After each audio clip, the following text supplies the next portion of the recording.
আল্লাহর পয়গম্বর সাহাবী হযরত উমর রাদিয়াল্লাহু তাআলা আনহু সামনে অগ্রসর হইতে লাগলেন।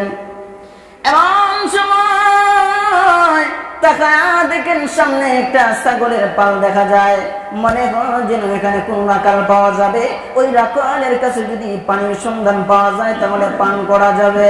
আল্লাহর পয়গম্বরের সাহাবী খলিফাতুল মুসলিমিন হযরত উমর রাদিয়াল্লাহু তাআলা আনহু ছাগলের পালের কাছে গিয়া দেখেন একটা রাখালের সাথে সাক্ষাৎ হয়ে গেল। রাখালকে সালাম দিলেন, রাখাল সালামের জবাব দিল, তোমার কাছে পান করার পানি আছে কি? বলে, না, আমার কাছে কোনো পানি নাই। রাখাল ভাই, তোমার এই ছাগলের পালের ভিতরে দেখা যায় অনেক ছাগল, এমন আছে দুধানু ছাগল। আমাকে তুমি একটা দুধানু ছাগল দিয়া দাও, এই ছাগলের দুধ দোহন করে আমি পান করব।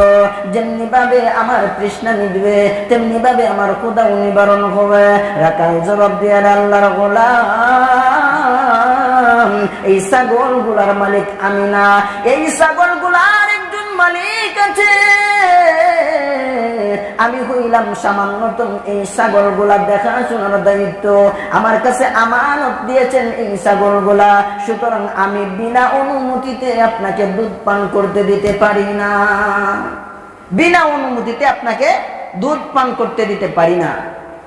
হযরত উমর বলেন, যেমন দেখা যায় তার ভিতরে তাকওয়া আছে, আমানতদারিতা রক্ষার ব্যাপারে তার এমন গুণ আছে, দেখে একটু পরীক্ষা করে এই যুবককে।